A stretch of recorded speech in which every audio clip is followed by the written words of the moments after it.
आजकल के दौर में कोई भी अगर खातून आपको काम करती हुई नजर आए तो मेरे ख्याल में इसके पीछे कोई बड़ी वजह होती है। शादी के बाद मुझे बैड एक्सपीरियंस ये हुआ कि फ्रॉडी किस्म के लोगों से वास्ता पड़ा। 3-4 जगहों से कमाता है, लेकिन वेरी फर्स्ट डे से लेकर अब तक उसका यही होता था कि मेरे पास पैसे नहीं है। उस बंदे ने उस बुरे हालात में अपनी सेविंग्स की हैं, 3 प्लाजे बना लिए हैं, 1 घर है, 2 गाड़ियाँ हैं। पैसे तो मेरे काफी लग गए, 4 लाख लग गए हैं। सब्जी चेंज होती है, दाल चावल बिरयानी होती है, कभी चिकन कोफ्ता आलू होता है।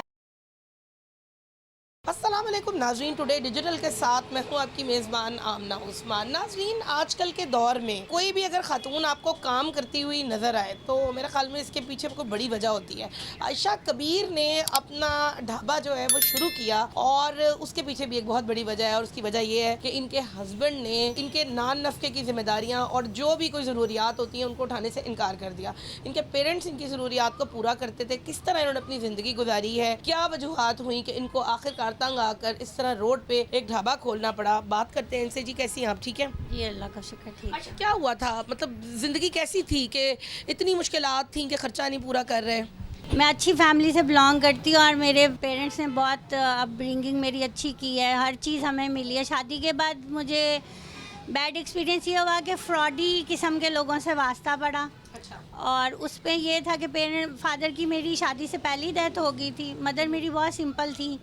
मेरे वाली साहब भी सारा मतलब वो बाय डील करते थे। वो घर में जैसे सिंपल एक होती हैं हाउसवाइफ, तो बहुत सिंपल मेरी मदर थी। बाद में जो रिश्ता हुआ और इन्वेस्टिगेट करवाई, लेकिन बिल्कुल ऐसा नहीं समझ आई कि क्या फॉल्ट है।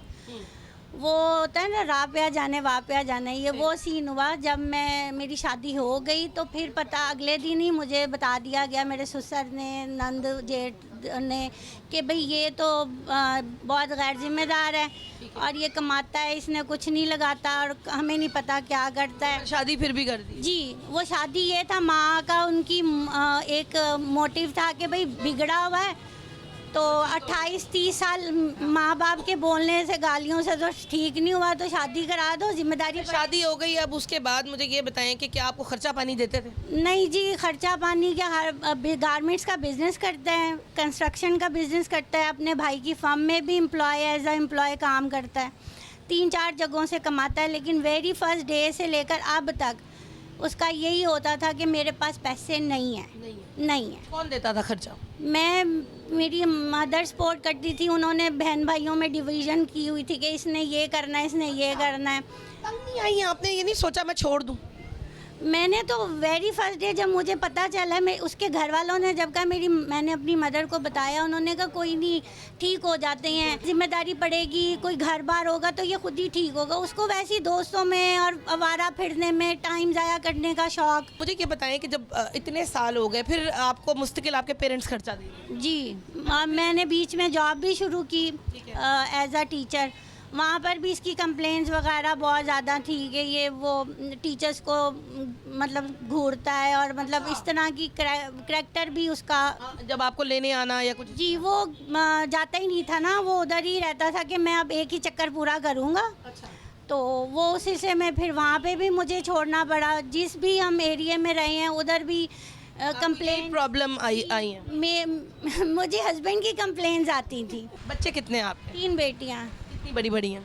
एक 21 साल की है, 20 साल की, एक 7 साल की है। ढाबे का कैसे ख्याल आया कि अभी मैं बाहर निकलूं और मैं ढाबे के लिए कोशिश करूं? पहले मैं फूड पांडा पे करी थी तो उसमें ये बहुत ज़्यादा डिडक्शन थी और वेस्ट ऑफ फूड था। तो मुझे ये था कि अगर जब भी मैं कुछ करूं, टीचिंग तो मैंने अब दोबारा नहीं करनी थी क्योंकि वो बहुत ज़्यादा, आपको पता है एज अ एम्प्लॉय अब टीचर्स का वो रह नहीं गया लेवल। तो मैंने ये था कि हॉस्टलाइट्स के लिए मुझे बहुत था कि कुछ होना चाहिए ना बच्चों के लिए जो घरों से दूर होते हैं। अच्छा, आप हॉस्टल के बच्चों को खाना फराहम करती हैं?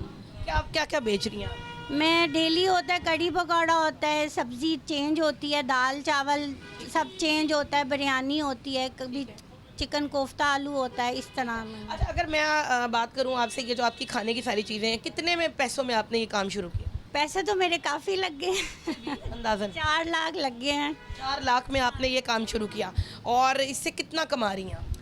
अभी तो बस किराया अभी नहीं निकल रहा। अगर चीज़ें वगैरह अगर मैं अरेंज करती हूँ तो किराया नहीं होता। किराया कितना है? 30,000। 30,000 इसका आप करिए।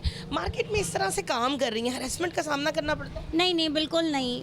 आप यकीन करें कि ऐसा कभी भी नहीं हुआ मेरे साथ। मैं कब से मैं अकेली सरवाइव कर रही हूँ, कभी भी ऐसा कोई वाक़या मेरे साथ पेश नहीं आया। इस तरह से इतनी सर्दी में बाहर खड़े होकर काम करना मुश्किल नहीं लगता? लगता है मुश्किल, लेकिन ये कि एक इंडिपेंडेंट होना और एक मेहनत से कमाने की एक और ही फीलिंग होती है। कितने की प्लेट आप सेल कर रही हैं? मेरी जो कोफ्ता की जो चिकन आइटम है वो 250 है, और दाल वगैरह जो कड़ी है वो 220-200 है, और स्टूडेंट्स के लिए 150 की डील है। उसमें 7 ग्रेवी के 2 रोटी होती है। देखिए बताएं कि अभी आपने बताया कि आप खाना वगैरह जो है वो देती हैं, रोटी भी चपाती भी बना के दें? बिल्कुल घर की होती है। नहीं, मैं नहीं बनाती, वो यहाँ पर एक डिलीवर करते हैं, वो मुझे प्रोवाइड करते हैं। अच्छा, मुझे ये बताएं कि आयशा, बच्चियां भी आपके साथ मिलके हाथ बटाती हैं इसमें? जी बिल्कुल, उनकी सपोर्ट के बगैर तो मैंने कभी भी जॉब मैं कर ही नहीं सकती थी। अब उनकी इतनी सपोर्ट है कि मैं इस टाइम तक होती हूँ, वो 5 बजे तक वो आती हैं, फिर मैं 8 बजे तक, 8:30-9 बजे तक मैं चली जाती हूँ, और पीछे से वो सारा कटिंग वगैरह का करवा देती हैं, खुद कर देती हैं। तो हेल्पिंग हैंड है वो मेरा। अच्छा, आप अपनी ज़िंदगी में देखती होंगी बहुत सारे लोगों को, ऐसी ख़वातीन को जो समझती हैं कि हम अपनी लाइफ में प्रॉब्लम्स में फिर वो रोती रहती हैं, जिस तरह आप अपनी पेरेंट्स से खर्चा वगैरह लेती नहीं, लेकिन एक वक्त ऐसा आया कि आपको शर्मिंदगी हुई और आपने कहा कि नहीं, अब मुझे जो है वो कुछ करना चाहिए।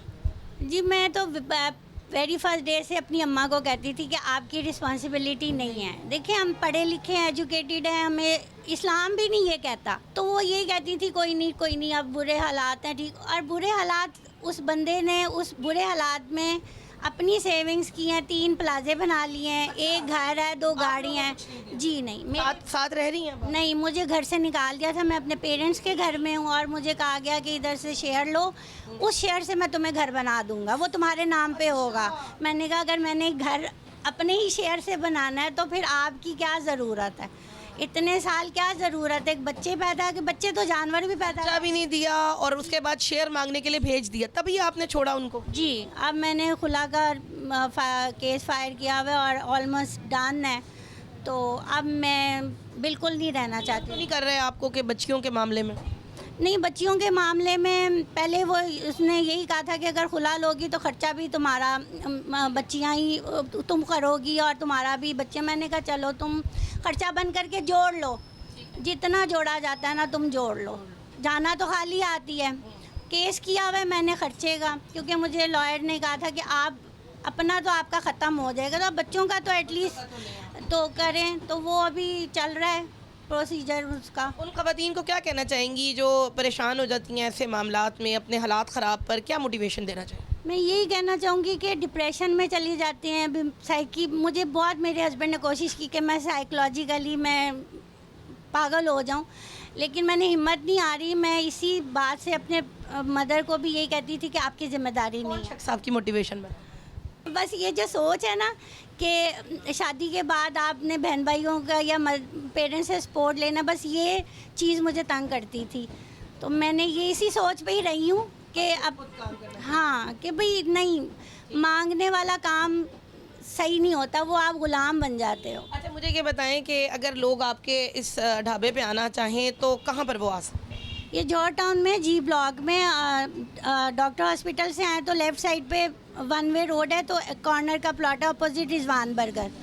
नाज़रीन, हम ज़रा इनका खाना आपको दिखा दें कि यहाँ पर बहुत मज़े की हमें कड़ी नज़र आ रही है, और इसके अलावा हमारे पास जो है वो सब्ज़ी भी है, और साथ ही साथ बड़े अच्छे कंटेनर बने हुए, लोबिये का मसाला भी है, ये रोटी भी इन्होंने यहाँ पे रखी हुई है, जबकि यहाँ पर पुलाव, वाह, बड़ी धुआंधार बिरयानी जो है इस वक्त मौजूद है। और आपको नज़र आ रहा होगा पीछे भी बड़े साफ़ सुथरे तरीके से, हाइजेनिक तरीके से इन्होंने सारा खाने का इंतज़ाम किया हुआ है। पीछे चाय का भी इंतज़ाम है, और इसके अलावा ये चूल्हा वगैरह भी है। और आयशा कबीर बड़ी मेहनत के साथ ये काम कर रही हैं। इतना बड़ा इनके साथ हादसा हुआ कि इनकी गलत शख्स से शादी हो गई, और उसके बाद इनकी गैरत ने गवारा नहीं किया कि पेरेंट्स उनकी मदद कब तक करते रहें। मेरे ख्याल में ख़वातीन को इतना ही बहादुर होना चाहिए, इतना ही पॉजिटिव होना चाहिए, और अगर उनको लगता है कि वो खुद बाहर निकल के बहुत कुछ कर सकती हैं तो उनको काम करना चाहिए। अगले प्रोग्राम तक के लिए अपनी होस्ट आमना उस्मान को दीजिए इजाज़त। अल्लाह हाफ़िज़।